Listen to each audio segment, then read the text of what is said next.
An emergency ministerial meeting of the Hague Group on Palestine is underway in Bogota, Colombia.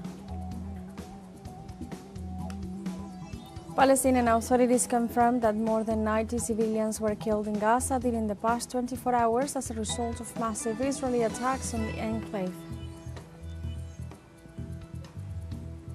And the government of Mexico demanded the United States to stop the trafficking of arms coming into the country from U.S. soil.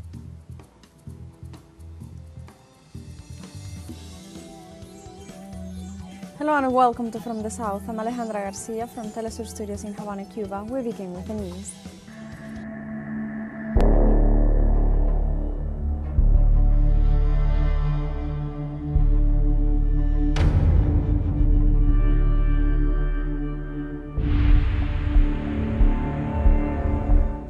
An emergency ministerial meeting on Palestine of the Hague Group is underway in Bogota, Colombia.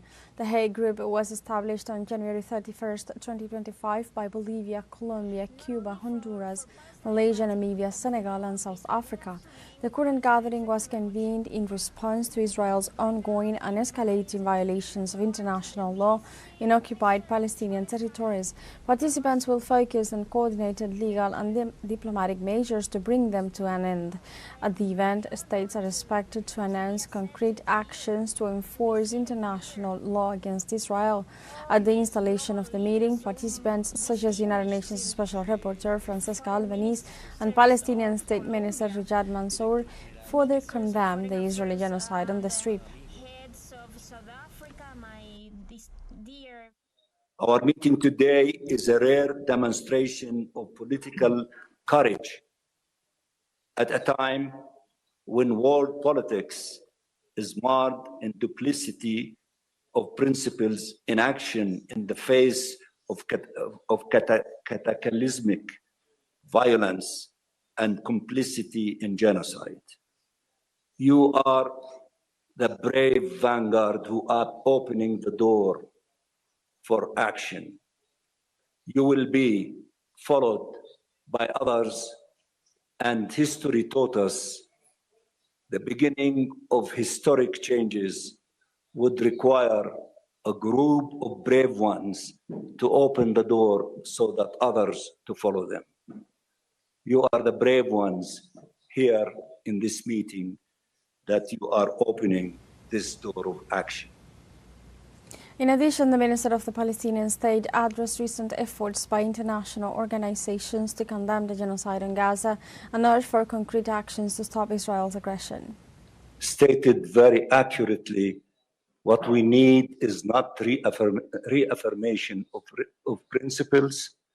What we need is implementation. We need action. This conference, the Madrid conference, and others that will follow, are ushering the beginning of a new atmosphere or a new stage in the struggle of the Palestinian people by implementing international law and the will of the international community reflected in the historic advisory opinion of the ICJ and the resolutions of the Security Council and in the General Assembly. For her part, the United Nations Special Rapporteur on the occupied Palestinian territories, Francesca Albanese, urged nations to suspend ties of all kinds with the State of Israel. What the Hague Group has committed to do and considering expanding upon is the basic commitment to what's just and due based on your obligations under international law. Obligations, not sympathy, not charity. Each state must immediately review and suspend all ties with the State of Israel. Military, strategic, political, diplomatic, economic relations, both imports and exports, and to make sure that their private sectors, insurers, banks, pension funds, universities, and other goods and service providers in the supply chain do the same. Treating the occupation as business as usual translates into and provide aid and assistance to the unlawful presence of Israel in the occupied Palestinian territory. The same that the International Court of Justice in July last year has ordered to end totally and unconditionally and that the General Assembly has ordered this to happen by September this year. In the context of the special emergency ministerial meeting held in Bogota, Colombia, to condemn the Israeli genocide against the Palestinian people, Venezuelan Minister of Foreign Affairs Ivan Gil read a letter from President Nicolás Maduro in which the Bolivarian president praised the importance of gathering in a moment when the whole of humanity is challenged by horror and impunity. This meeting represents a moral and political response that is essential at a time when the whole of humanity is challenged by horror and impunity. On behalf of the Venezuelan people, the Bolivarian government, and my own, we raise our voice with determination, moved by the suffering of the Palestinian people, and highly outraged before the passivity of the world in the face of the greatest crime in contemporary history. In his letter, Maduro also stressed that the Israeli genocide against the Palestinian people dated back to 1948 and accused the Zionist regime of using since then dispossession, repression, terror and blockade as a state policy. This genocide did not begin 21 months ago. It dates back to 1948 with the beginning of the Zionist occupation, with the forced expulsion of the Palestinian people from their land, and with the establishment of a colonial and criminal regime that has used dispossession, repression, terror, and blockade as a state policy. Palestinian authorities confirmed that more than 90 civilians were killed in Gaza during the past 24 hours as a result of massive Israeli attacks on the enclave. The attacks left 278 injured who were brought to hospitals in Gaza to receive medical attention. According to health sources, 6 aid seekers were confirmed killed and more than 29 others injured, rising the total number of aid seekers killed to 844, with over 5,604 wounded. Rescuers are reportedly having difficulty recovering the bodies as Israel continues to obstruct their passage. Since October 7, 2023, the death toll from the Zionist genocide has risen to more than 58,470, mostly women and children. This figure remains incomplete as many victims remain trapped under the rubble, inaccessible to ambulance and rescue crews. And now we have a short break coming up, but first remember you can join us on TikTok at teleSUR English, where you'll find news in different formats, news updates and more. We'll be right back, stay with us.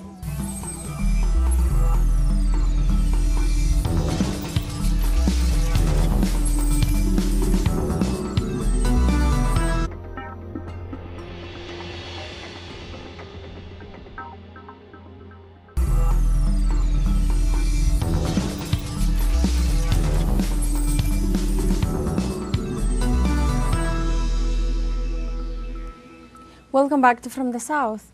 3 members of the United Nations Commission investigating human rights violation in Israel and Palestine have resigned.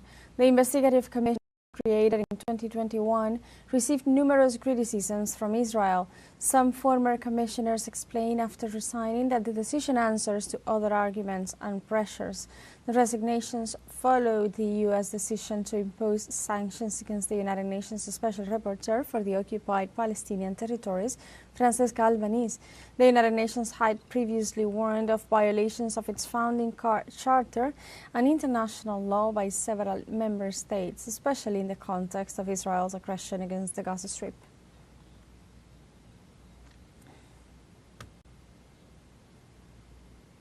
In the last hours, the Israeli government, which perceives itself as a victim, has attacked 3 countries, Palestine, Lebanon and Syria. Nearly 50 people have been killed by the genocidal Israeli army fire. In Palestine, according to medical sources, 11 people were killed at dawn. At the same time, the war criminals' artillery attacked several points in the West Bank. Almost simultaneously, occupation forces shelled the Bekaa Valley in eastern Lebanon and once again violating the ceasefire agreement. For the north, Israeli troops carried out an attack in Suwaida, where local media claimed that more than 30 people were killed and nearly 100 wounded.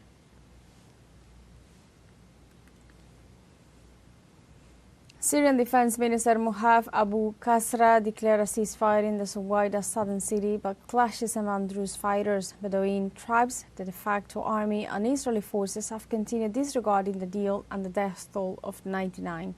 Amid this war-like scenario, the truce has been imposed to the de facto government, so Israeli forces support the Druze while the de facto National Army backs Bedouin tribes.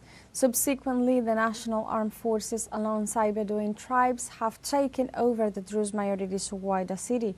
As a result, Druze leaders agreed on the ceasefire, but they recently denounced that the de facto army had breached the truce by firing civilians. Likewise, Israeli forces had been dropping bombs on the Suwaida city to stop the advance of both the armed forces and Bedouin tribes in the city.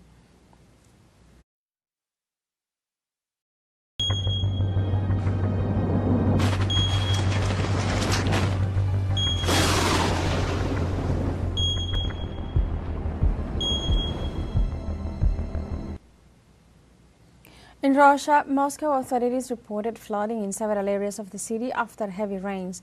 Local authorities reported that several vehicles were covered with water due to flooding, trapping at least 7 people. In view of the weather conditions, the temporary closure of several subway stations was announced for safety reasons. For the moment, no human losses or injuries have been reported.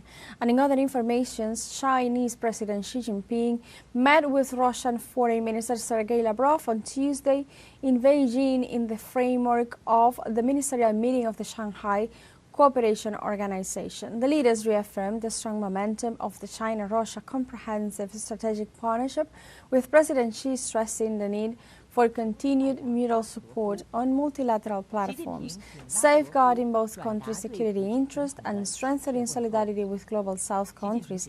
Furthermore, Xi highlighted the significance of the Shanghai Cooperation Organization in guaranteeing stability across the Eurasian continent. For his part, the Russian top diplomat reaffirmed his country's strong commitment to developing ties with Beijing and pledged to work together to ensure the success of the upcoming bloc summit in Tianjin.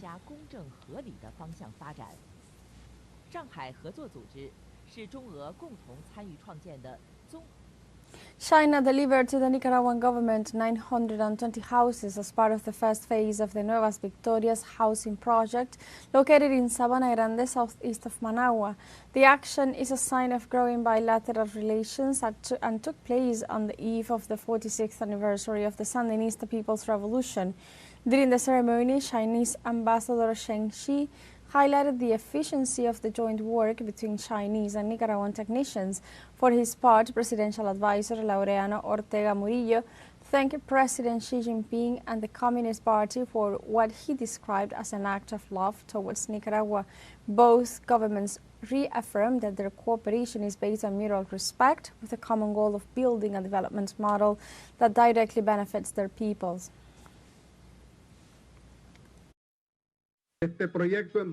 This emblematic project marks a milestone in the history of Nicaragua, since 900 houses have never been delivered together and at the same time in the history of our country.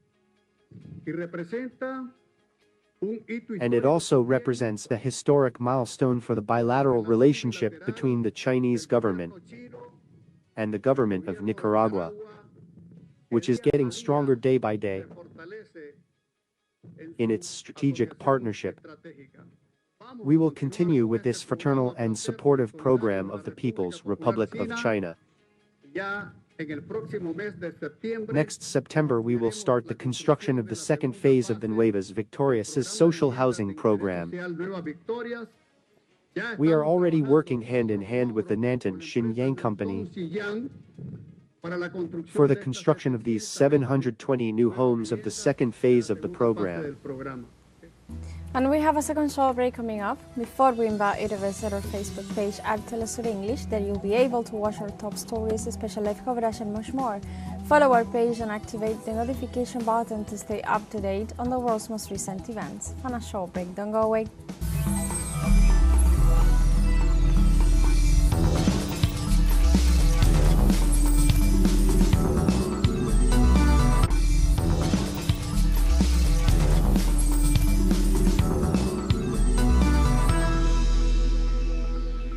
Welcome back to From the South.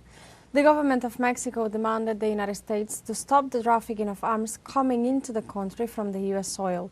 President Claudia Sheinbaum urged Washington to intensify operations against illegal arms trafficking, pointing out the large number of security forces they have on the border. In this sense, he highlighted that national security on the Mexican side complies with the necessary revisions and measures, but that it is essential for the United States to do its part by increasing such activities. Since the government of Andrés Manuel López Obrador, Mexico has denounced that a high percentage of the arms used by organized crime come from the United States, making this issue a priority on the bilateral security agenda.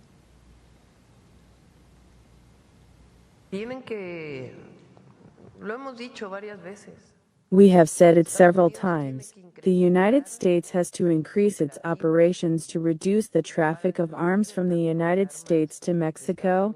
Illegal, it is a task that they have to carry out.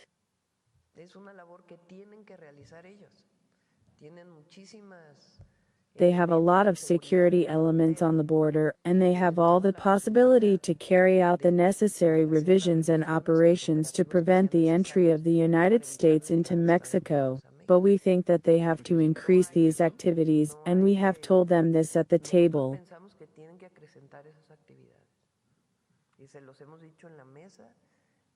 And that is the reality. Weapons continue to enter our country. We revise on this side of the border, but they have to do their part. Necessarily. The Cuban government reaffirmed its commitment to addressing the country's social vulnerabilities.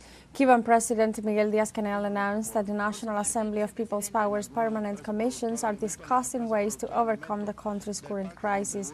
He added that these actions depend on collective efforts, intelligence and creativity. The Cuban leader also emphasized the importance of addressing the country's social vulnerability, stating that it cannot be overlooked and is one of the most critical aspects of militant responsibility.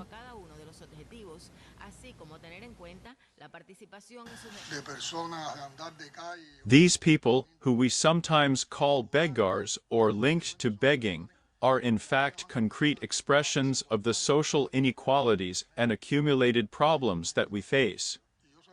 I say this because I don't share some of the criteria expressed by the Commission on this subject. I wouldn't be honest if I didn't say what I think. It is self-defeating to make judgments like that.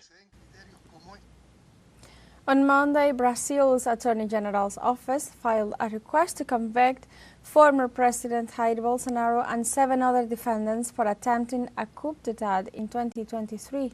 In a 517-page briefing presented by Attorney General Paulo Gonet before the Supreme Federal Court of Justice Alexandre de Moraes, conviction is asked for Bolsonaro and the other defendants for the crimes of armed criminal organization, attempted violent abolition of the democratic rule of law, coup d'etat, among others. The document is part of the prosecution's closing arguments, the last phase before the trial, which is expected to take place in September. The maximum penalties for these crimes exceed 30 years in prison. The move evidences the failure of the White House's pressure strategy, contrary to the expected effect.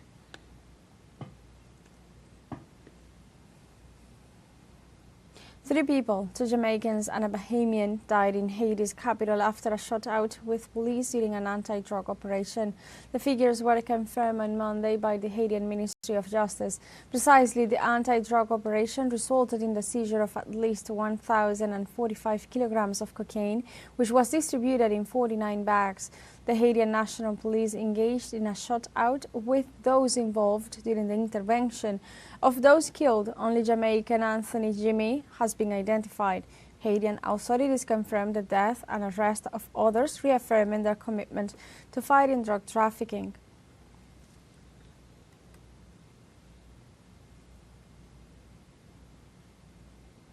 In Argentina, all rates rose Monday, including both the blue and the official dollar. Subsequently, analysts estimate complex scenarios for the Milei administration.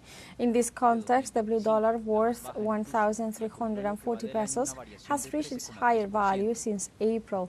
Meanwhile, the official dollar is getting close to the government ceiling, 1,400 pesos, as it is currently equal to 1,095 pesos. Social inflation directly impacts on the people's purchasing power. Thus, the domestic economic crisis has deepened amid a scenario of tensions between the Milei administration and the governors of the provincial funds and pensions.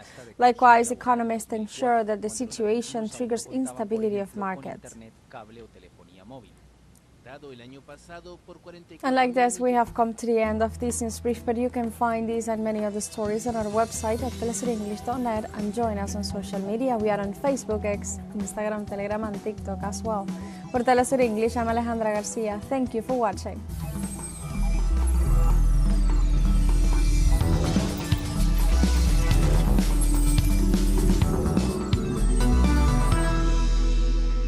We share your feelings, exalt your accomplishments, ensure your reality.